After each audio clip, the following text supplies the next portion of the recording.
매주 월요일 전략 이야기로 한 주를 시작합니다. 지난주가 설이었던 관계로 오늘 오랜만에 함께하네요. 유한타증권 유동원 본부장 수고해 주시겠습니다. 어서 오세요. 안녕하십니까. 지난주 글로벌 증시가 굉장히 강했습니다. 네. 우리가 설 연휴를 갖는 사이 뉴욕장이 워낙 강해서 꼭 우리가 쉴 때 이렇게 강하지 쉬고 나서 우리 시장에 반영이 안 되면 어떡하나 싶었는데 네. 와, 시장은 쉬지 않고 달려주더라고요. 네. 일단 지난주 한 주간의 흐름 먼저 정리를 해볼까요? 네. 자, 미국 증시의 상승이 계속 이어지고 있습니다. 전반적으로 지금 성장주 위주 나스닥의 상승률이 가장 높게 나타나고 있습니다. 연초 대비해서 숫자를 한번 보시면은요, 나스닥의 상승률이 11%나 됩니다. 아직 한 달이 안 지났는데 굉장히 가파른 상승을 보여주고 있고요. 다우존스는 2.5% 정도만 상승을 하고 있습니다. 또한 중요한 부분이 중소형주 중에서도 지금 상승폭이 굉장히 높게 나오는 러셀 2000 8.5% 상승을 하고 있습니다. 지금 차트를 한번 보시면은요, 과거 작년 1년 동안의 흐름을 보시면은 대표적인 이 나스닥 100을 추종하는 ETF인 QQQ가 S&P 500 대비해서 굉장히 저조한 수익률을 보여줬었죠. 계속 흘러내리는 모습을 보여줬었습니다. 그렇지만 여기 차트를 보시면은 이렇게 쌍바닥을 만들고 빨간 선 이후에는 지금 초과 수익률을 달성하기 시작했습니다. 아직 갈 길이 멀죠. 그래서 이런 부분을 보고 판단을 해야 되겠고, 향후에 이렇게 흐름이 나스닥 위주의 상승률이 더 높아질 것이다라고 예측하는 이유를 보면 바로 이 달러 지수의 움직임 때문에 그렇다라고 말씀을 드리겠습니다. 지금 달러 인덱스를 보시면요, 블룸버그 달러 인덱스가 작년 한 해에 정말로 많이 올라갔었죠. 그렇지만 지금 굉장히 많이 되돌렸고요. 올라간 폭의 약 절반 가까이를 되돌리는 모습을 보여주고 있습니다. 자, 이렇게 흐름이 나타난다는 것은 그만큼 미국 이외의 국가들, 신흥국을 포함해서 유럽까지도 상대적인 수익률이 좋을 수 있다라는 부분을 말씀을 드립니다. 자, 그렇다면 왜 달러가 지금 약세로 흘러가느냐? 금리가 훨씬 높은데도 왜 그러냐? 이런 질문을 하신다면 결국은 이 부채 비율과 관련된 재정 적자 폭이 워낙 크기 때문에 그렇습니다. 지금 미국의 부채 비율이 133% 정도 되고요. 이는 일본 다음으로 높은 숫자라고 말씀을 드리겠고, 유럽보다도 훨씬 높습니다. 여기에 이자 비용이 굉장히 급격하게 늘어났기 때문에 지금 여기 보시면 미국의 재정 적자 폭이 GDP 대비해서 많이 줄기는 했지만 여전히 올해도 마이너스 5.6% 정도 예상을 하고 있습니다. 자, 이런 흐름이 일어난다면 전반적으로 달러의 약세, 약보합세가 이어지면서 이 유럽 관련된 쪽이라든지 신흥국 쪽에 대한 관심이 늘어날 수 있다라는 부분을 말씀을 드리겠습니다. 네, 신흥국 투자에 대한 관심도 늘어나고 일단은 뭐 선진국 투자 비중도 여전히 계속해서 많은 쪽으로 비중을 좀 실어봐야 될 것 같은데, 일단 달러 인덱스가 100일 수준을 보이고 있잖아요. 네. 그런데 보면 지금 미국 정부와 또 의회 간의 부채 한도 증액 이슈로 인해서 당분간은 달러의 약세 현상이 좀 지속될 것이다라는 전망이 우세한 상황에서 네. 선진국 투자 비중 70% 정도 실은다면은 미국보다는 좀 다른 선진국의 비중을 늘리는 것이 더 좋은 거 아닌가요? 네. 자, 뭐 작년 같은 경우에는 유럽 비중이라든지 일본 비중을 업고 미국만 투자를 했다면 올해는 그 반대 현상, 즉 미국 쪽을 좀 줄이고요. 선진국 중에서 유럽 쪽에 투자를 좀 늘리는, 일본은 제외시켰습니다. 그런 전략이 적절하다고 말씀을 드리고 있습니다. 지금 글로벌 국가 포트폴리오를 한번 보시면은요, 선진국에 70% 투자를 하고 신흥국에 30% 투자를 합니다. 근데 왜 그 미국을 60%나 들고 가느냐라고 물어보면 결국 이 시가총액 비중으로 놓고 봤었을 때 미국이 전 세계 시가총액의 60%를 차지합니다. 그렇기 때문에 중립 정도 들고 간다라고 보시면 될 것 같고요. 대신에 신흥국은 시가총액 기준으로서 20%밖에 되지 않아서 30% 들고 간다라는 것은 그만큼 좀 많이 들고 간다라고 말씀을 드리겠습니다. 물론 뭐 한국 투자자분들의 입장에서는 한국 투자만 하신다면 상당히 매력이 있는 그런 한 해다라고는 말씀을 드리겠습니다. 자, 선진국에 있어서는요, 근데 유럽 쪽에 대한 관심을 가져볼 필요가 있다라고 말씀을 드리는 이유는 지금 보시면 선진국의 국가별 상승 여력을 놓고 봤었을 때 미국의 나스닥 100은 여전히 매력도가 높습니다. 그래서 계속 아까 처음부터 말씀을 드렸지만 올 한 해는 나스닥 100에 초점을 맞추는 전략이 적절하다. 미국 투자에 있어서는 그렇다라고 말씀을 드리고요. 그 이외에 여기 보시면은 영국, 독일, 프랑스, 그리고 또 밑에 보시면 유럽 전체 스톡스 50 다 상승 여력이 15% 이상으로 나타나고 있습니다. 그만큼 달러가 여전히 약보합세 추세로 간다면 선진국 중에서 유럽 쪽에 대한 관심이 충분히 있을 수 있고 밸류에이션 매력도가 지금 상존하기 때문에 그만큼 상승이 나타나고 있다라고 말씀을 드리겠습니다.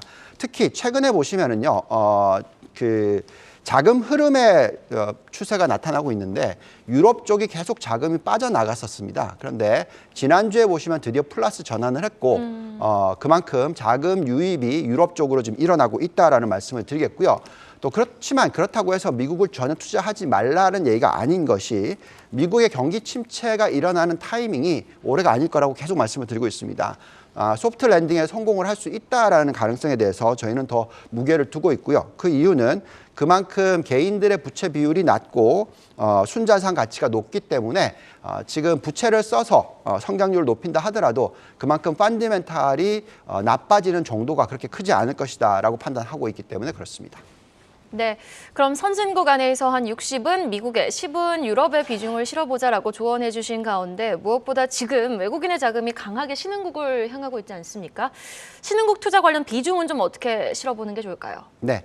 자, 신흥국에 있어서 저희가 어느 쪽의 포트폴리오를 가져가야 되느냐라는 게 상당히 중요할 것 같습니다. 자, 작년 같은 경우에는 원자재 관련된 신흥국의 수익률이 상당히 좋았죠. 뭐 브라질 같은 국가가 있겠습니다. 그렇지만 올 한 해는 아무래도 한국과 중국, 베트남, 대만 이런 쪽에 제조 강대국에 대한 관심을 가지셔야 된다고 말씀을 드리고 있습니다. 역시나 1등으로 올라오는 게 코스피 한국입니다. 그래서 그만큼 한국에 대한 관심을 가지셔야 된다라고 생각을 하고 있고요. 여기서 좀 더 나아가서 중국 시장에 대해서 관심을 가지셔야 되는 이유가 지금 자금이 굉장히 상당히 매력이 있게 나타나고 있다는 부분을 말씀을 드리겠습니다. 지금 중국의 저축 증가 추이를 한번 보시면은 정말 엄청난 숫자가 늘어나고 있습니다. 그러네요. 네, 2.6조 달러 정도가 늘어나고 있기 때문에 지금 저축률이 거의 60% 가까이 됩니다. 미국하고는 너무나 비교가 되죠. 그래서 올 한 해 아마도 중국발 소비가 큰 폭으로 일어날 수 있는 확률이 상당히 높아지고 있는 가운데서 지금 M2 증가율이 거의 14% 수준이라는 거죠. 그렇다라는 것은 그만큼 2015년에 겪었던 중국 증시의 급등장이 지금 올 한 해 나타날 수 있을 가능성이 있다라는 말씀을 드리겠고요. 지금 가계부채 비율을 보시더라도 미국이 약 한 75% 정도입니다. 지금 중국은 62%밖에 안 되죠. 그만큼 돈을 쓸 수 있는 여력이 남아 있다는 것이고요. 근데 한국은 지금 100%가 넘죠. 그래서 그만큼 좀 차이가 난다라는 말씀을 드리겠습니다. 또 여기서 좀 한 발짝 더 나아가서 인도에 대해서 많은 분들이 관심을 가지고 계신데 그 부분에 있어서는 지금은 밸류에이션이 좀 비싸 보입니다. 그렇지만 장기적인 차원에서는 그만큼 또 매력이 있는 이유가 지금 인구의 성장률을 한번 보시면은요. 가파르게 올라가고 있는 빨간 선이 인도이고요. 파란 선이 왼쪽에 있는 까만 선이 중국입니다. 중국을 보시면은 앞으로 고점을 찍고 내려갈 확률이 높은데 인도는 계속해서 올라가서 2070년에 정점을 찍을 것이다. 뭐 이렇게 얘기를 하고 있습니다. 자, 이렇다라는 것은 GDP 규모로 놓고 봤었을 때 미국이 지금은 1등인데 중국과 인도가 2070년이 되면 1, 2위를 탈환한다라는 거죠. 그렇기 때문에 이런 가운데서 신흥국에 대한 관심은 여전히 유효하다, 장기적으로도 유효하다라고 말씀을 드리겠습니다. 네, 신흥국 안에서도 지금 뭐 상승 여력이 가장 높게 점쳐지고 있는 거는 한국 코스피 지수, 또 중국 관련한 중국 시장, 대만, 뭐 제조업 강국들이 이제 지금 상승 여력이 높게 점쳐지고 있는 가운데, 자, 그럼 이번에는 업종별로 한번 점검을 해보도록 하겠습니다. 어떤 업종이 가장 매력적으로 지금 상승 여력이 확인되고 있나요? 네. 자, 뭐 포트폴리오를 약간 조정을 하긴 했습니다만 전체적인 큰 그림은 똑같습니다.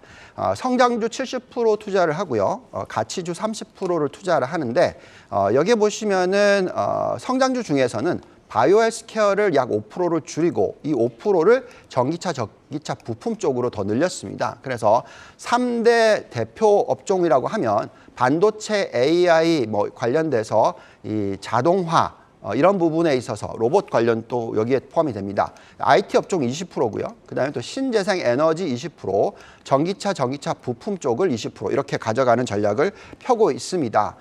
또한 가치주 중에서는요. 천연가스 비중을 좀 줄였고요.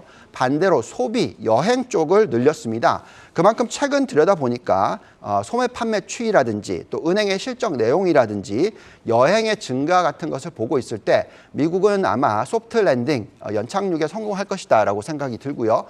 그렇다면 그만큼 관련해서에 대한 투자가 상당히 중요하지 않을까라는 생각이 듭니다. 그래서 전체적으로 성장주에 대한 투자를 더 높게 가져가지만 가치주 중에서도 여행 관련주에 대해서는 관심을 가질 필요가 있는 것이 최근에 미국 쪽에 델타 에어라인이라든지 이런 쪽에 관심이 충분히 보이고 주가의 흐름도 나쁘지 않다라는 말씀을 드리겠습니다. 네, 알겠습니다. 자, 그리고 지난주부터 본격적으로 실적 시즌이 도래가 됐죠. 이 넷플릭스부터 테슬라, 인텔 쫙 실적을 발표하고 있는데 전반적으로 본부장님 어떻게 평가하고 계십니까? 네, 자, 생각보다 좋은 실적들이 나오고 있다고 저희는 평가를 하고 있고요. 근데 중요한 것은 우리가 최근에 1월 달에 약간 테마성이 만들어지고 있는 부분이 있는데 이 부분이 장기적인 모습과 연결이 되어 있습니다. 특히 이 테슬라의 실적을 보고 있으면 그만큼 실적이 예상보다 좋게 나오고 있고 마진율을 방어하는 모습, 또 차량 판매가 예상보다 높다라는 부분, 또 신제품, 그리고 생산 설비 확충 이런 부분들이 계속 일어나고 있습니다.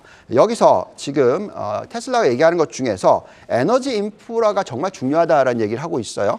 그렇기 때문에 전기차와 태양광, 그리고 풍력 에너지, 에너지 저장소, 에너지 저장 이 부분은 같이 갑니다. 그래서 이쪽에 대한 관심을 늘리셔야 되겠고 여기에 나와 있듯이 에너지 저장소 슈퍼차지의 증가율이 상당히 높게 나온다라고 말씀을 드리겠고요. 또 마이크로소프트의 실적을 보고 있으면 그만큼 우리가 자동화, AI 쪽에 대해서 관심을 가질 수밖에 없고 그만큼 앞으로의 생산성 향상은 이런 기업들이 도모할 거다라고 예측이 듭니다. 특히 클라우드 사업의 성장률이 지금 두 자릿수가 계속 나오고 있고요. 데이터 환경 부분에 있어서 데이터 센터 확장용 자본 지출 증가가 계속 일어나고 있다는 점을 감안하시면 상당히 좋겠다는 말씀을 드리겠는데 여기 보시면 마이크로소프트 부분별 실적을 보시면은요. 클라우드의 성장률 또 비즈니스 프로세스의 성장률이 가장 높게 나온다라는 말씀을 드리겠습니다. 네, 알겠습니다. 이렇게 해서 실적 이야기까지 한번 들어봤습니다. 월요일 진짜 전략 시간 유한타증권 유동원 본부장과 함께 해봤습니다. 오늘 말씀 고맙습니다. 감사합니다.